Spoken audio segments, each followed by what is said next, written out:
Hello guys, good morning. Welcome back to Delhi mom vlogs. तो सुबह सुबह का टाइम है, 7:30 का टाइम हो चुका है और मैं आ गई थी ऊपर छत पे नहा धो के और थोड़ी सी एक्सरसाइज करने के लिए। और अभी तो मौसम चेंज हो गया है वैसे, और मुझे लग रही थी हल्की ठंड, हल्की क्या थोड़ी ज़्यादा ठंड लग रही थी। मुझे लग रहा था कि स्वेटर पहन के आ जाना चाहिए था, लेकिन फिर भी अब आ गई हूँ तो थोड़ी बहुत एक्सरसाइज करके ही जाऊंगी। और सबसे ज़्यादा जो ठंड महसूस होती है ना, वो मुझे होती है पैरों। और पैर तो ना मेरे पूरी सर्दियों ना ठंडे ही रहते हैं, भले ही चाहे मैं 2 जोड़ी जुराबें पहन लूँ, 3 जोड़ी भी पहन लूँ।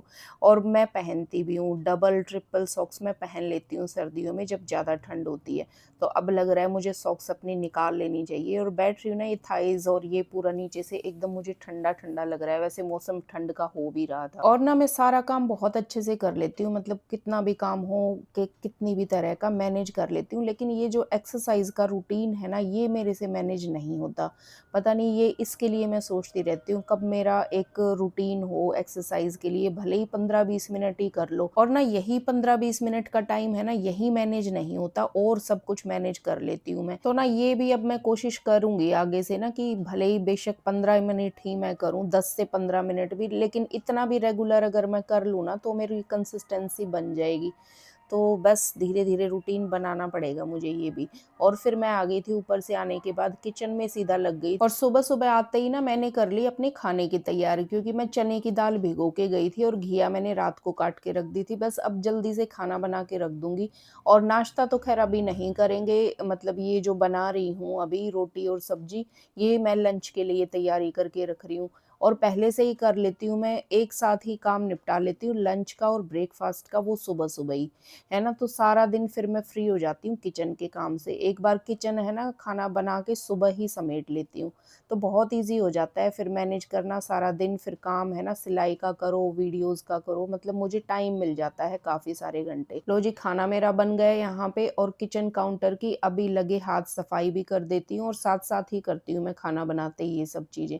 और कई लोग बोलते हैं कि भई एकदम से गरम चूल्हे की सफाई नहीं करनी चाहिए। अब क्यों नहीं करनी चाहिए, अगर ये तो ख़ैर मुझे नहीं पता, अगर आपको पता हो ना तो कमेंट करके मुझे भी बताना भई क्यों नहीं करनी चाहिए। मैंने कइयों से पूछा है क्यों नहीं करनी चाहिए, उन्होंने बोला पता नहीं ऐसे करते हैं, लेकिन है ना, बताया किसी ने भी नहीं। तो बस फिर मेरे सारे यहाँ पे काम हो गए हैं। देखो, साथ के साथ बड़े बर्तन हैं जो भी है, मतलब सारे ख़त्म कर दिए हैं मैंने, मतलब काम यहाँ पे। फिर मैं सारा दिन यहाँ से फ्री हो जाऊँगी।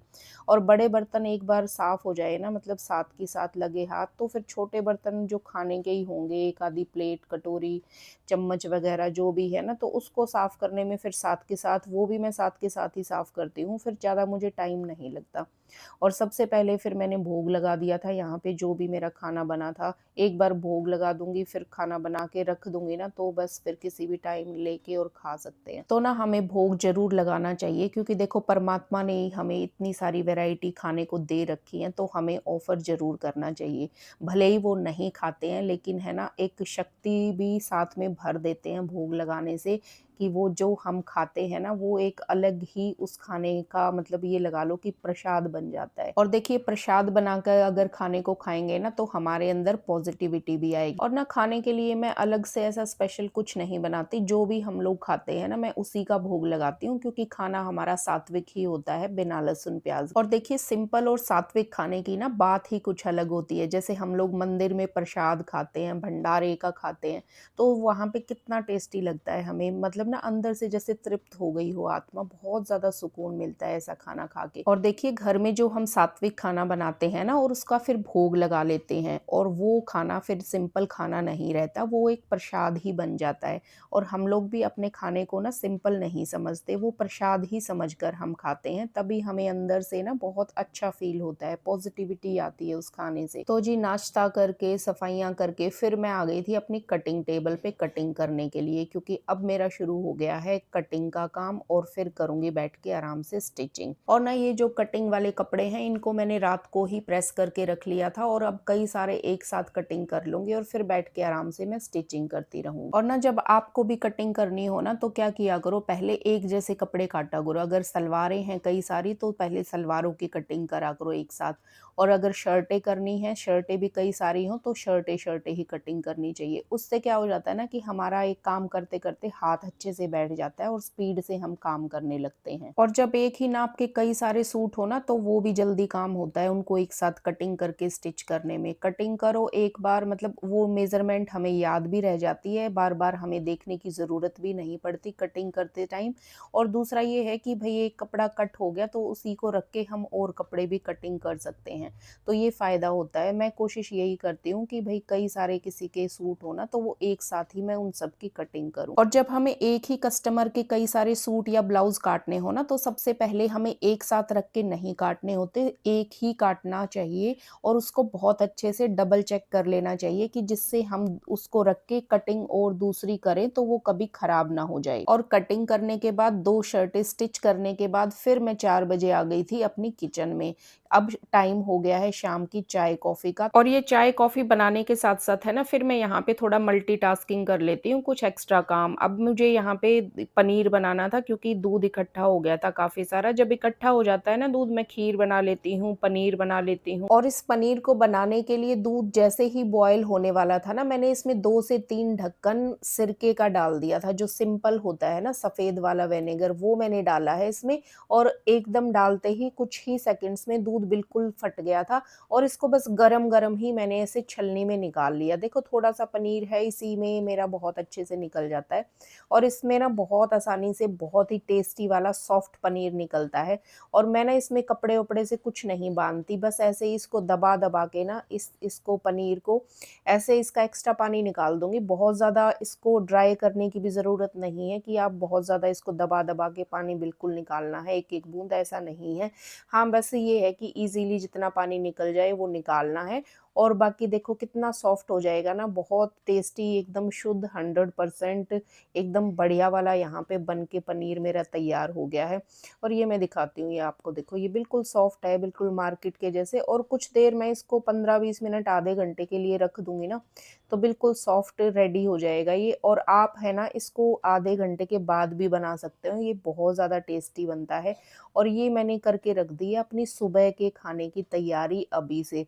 मेरा सुबह का काम है ना वो ईज़ी कर दिया है मैंने। फिर मैंने अपनी कटिंग टेबल के पास ही रखे इन छोटे-छोटे पौधों को पानी दिया है क्योंकि कई दिन से मैंने नहीं डाला था, और साथ में ही इनकी सफाई भी कर दी है थोड़ा अच्छे से। जो कटिंग नीचे पड़ी हुई थी ना, मैंने उन्हीं से इनकी सफाई कर दी है। तो जी लगे हाथ यहाँ पे मैं फिर से अपनी कटिंग करने में लग गई थी क्योंकि अभी मेरा और स्टिच करने का मन नहीं था। फिर मुझे ये हो रहा था कि मैं थोड़ी-सी ना कटिंग ही और कर लेती हूँ क्योंकि मैंने कई सारी सुबह कटिंग की थी ना, तो मेरा कटिंग में ही हाथ बैठ रहा था, उसी में मेरे को लग रहा था मैं स्पीड से कर लूँगी। और काम है ना वही करना चाहिए जिसका मन हो। अगर मैं ज़बरदस्ती अभी स्टिच करने बैठूँगी ना तो मैं इतना प्रोडक्टिव नहीं होंगी, मेरा ज़्यादा काम नहीं निकलेगा। और यहाँ पे मेरा मन हो रहा था कटिंग का, तो इसलिए मैं कटिंग में लग गई थी। और कटिंग करने के बाद सीधा आ गई थी फिर किचन में थोड़े दाल और चावल भिगोने, क्योंकि मुझे शाम को अब यही बनाने हैं। और बस उसके आधे पौने घंटे के बाद मैं दाल को तड़का लगा दूँगी और राइस को बनने के लिए रख दूँगी, और बस फिर 10 मिनट में मेरा खाने का काम यहाँ पे खत्म।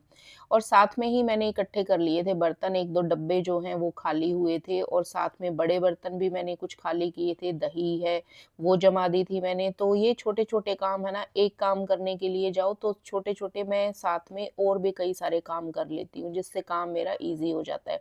और बर्तनों का काम तो ऐसा होता है ना कि जब भी बस का रसोई में आओ, कुछ साथ-साथ कर रहे हो ना, तो जो भी इकट्ठे हुए हैं तो उसको एक ही साथ कर लो, फिर ना बर्तनों का ढेर नहीं लगता। और काम किचन जो है ना हमेशा साफ-सुथरी और ना किचन में फिर स्मेल भी नहीं होती, वरना जूठे बर्तनों में से ना स्मेल आने लगती है। और जब किचन में ज़्यादा बर्तन पड़े हो ना, तो किचन में ना काम करने का भी मन नहीं करता ना, तो फिर टलता रहता है बंदा कि भई अब मुझे ये भी धोने पड़ेंगे। और कभी-कभी स्टिचिंग के काम में जब मैं एक्स्ट्रा बिज़ी हो जाती हूँ ना, तब कई बार मैं एक टाइम के छोड़ दूँ कि 2-4 है, चलो इसको बाद में कर लूँगी, तो फिर वो अगली बार भी फिर मेरे छूट ही जाते हैं यूँ कि भई फिर मैं थोड़े से और हो जाएँगे जब इकट्ठे कर लूँगी। और फिर इतने सारे बर्तन देख के ना फिर मन भी कम करता है साफ करने का, यूँ लगता है कि ये फिर ना एक बड़ा टास्क हो जाता है। तो इसीलिए ना मैंने अपनी हैबिट बना रखी है कि जैसे ही सुबह काम करने के लिए खाना-वाना बनाऊँगी ना किचन में, तो एक बार में जितने बर्तन होंगे बनाते टाइम तो वो सारे समेट दूँगी। फिर उसके बाद खाना खाने के बाद जो भी लगेंगे 2-4 वो भी समेट दूँगी। फिर उसके बाद बारी आती है कि दोपहर बाद शाम को जब कुछ दूध, चाय-पानी बनाना होता है ना, तो उस टाइम भी साथ के साथ कर दो और सोने से पहले भी किचन को पूरा समेट दो। किचन हमेशा जब भी देखो ना तो साफ-सुथरी ही मिलती है। तो जी अब मेरा रात का यहाँ पे खाना-पीना हो गया था और हस्बैंड से मँगवाई थी स्टोर से कुछ चीज़ें। ये जो मटर मेरी खत्म हो गई थी और मटर का पैकेट तो हमेशा मैं ना 12 महीने रखती हूँ, जब भी खत्म हो उससे पहले 1 पैकेट मँगवा लेती हूँ। तो ये थोड़ी-सी मैंने सब्जियाँ भी मँगवाई थी, तो इनको मैं अभी धो के रख दूँगी, क्योंकि अभी एक बार तो मुझे आलस आ रहा था कि इनको मैं सुबह ही देख लूँगी, लेकिन ऐसे ही थैलियों में बंधी हुई ना ये खराब भी हो जाती हैं, क्योंकि इतने अच्छे पानी की सब्जियाँ होती नहीं हैं। तो एक फिर 5 मिनट थोड़ी-सी हिम्मत करके मैंने इनको भी धो ही दिया और ये शाम को ऐसे धो के मैं छोड़ देती हूँ ना, तो सुबह ही सूखी हुई मिलती हैं और फिर मैं इनको फ्रिज में सेट कर देती हूँ। और ये देखिए मेरा ना थोड़ा-सा मैंने देखा एक डब्बे में मैंने ये रखा हुआ था थोड़ा-सा जीरा और इस पे ना कीड़ा लग गया था और अब मैं इसको धो रही हूँ कि भई ये इसका निकल जाए सारा और फिर मैं इसको सुबह धो के मैं अभी इसको निचोड़ के सुखा दूँगी, मतलब इस छलनी में, और सुबह मैं इसको फिर मतलब धूप में सुखा दूँगी, तो ये बिल्कुल सही हो जाएगा और इसको थोड़ा-सा साफ-सफाई कर दूँगी इसकी जीरे की। और किचन में इतनी सारी चीज़ें होती हैं ना, थोड़े दिन ध्यान ना दो किन्हीं डब्बों में तो कभी किसी दाल में कुछ कीड़ा लग जाता है, कभी चावल में, कभी मसालों में। तो मतलब ये भी एक बड़ा काम होता है कि भई खोल-खोल के देखते रहो। और कुछ चीज़ें तो ऐसी होती है ना जो रेगुलर यूज़ नहीं करते, कुछ मसाले-वसाले जो कुछ स्पेशल ऐसे कभी-कभी बनाने वाली चीज़ें होती हैं, तो होता ये है कि उनके मिलते पैकेट ही हैं। और कभी-कभी तो वो भी रखी-रखी चीज़ें एक्सपायर हो जाती हैं, तो बहुत ध्यान रखना पड़ता है। और वैसे तो मैंने सुबह की तैयारी पनीर की करके रखी थी, लेकिन फिर हस्बैंड कुलचे ले आए थे, तो सुबह अब यही बनेंगे। अब ये मटर वाली दाल है, इनको मैं धो के अच्छे से भिगो दूँगी गर्म पानी में और ये सुबह बिल्कुल सॉफ्ट मिलेंगी और फिर मैं इसकी मटर और कुलचे बनाऊँगी। तो जी ये रात तक काम निपटाते-निपटाते मुझे बज गए थे पौने 11 और अब बैठूँगी मैं अपनी एडिटिंग करने के लिए, क्योंकि दिन में मेरे को टाइम नहीं मिला था और अब मुझे कम से कम 1.5-2 घंटा और लगेंगे एडिटिंग में। तो गाइज़ व्लॉग आपको कैसा लगा कमेंट करके ज़रूर बताना। अच्छा लगा हो तो लाइक कर देना और अगर चैनल पर पहली बार आए हो तो चैनल को सब्सक्राइब भी कर देना और मिलते हैं फिर नेक्स्ट व्लॉग में। तब तक के लिए बाय बाय और गुड नाइट।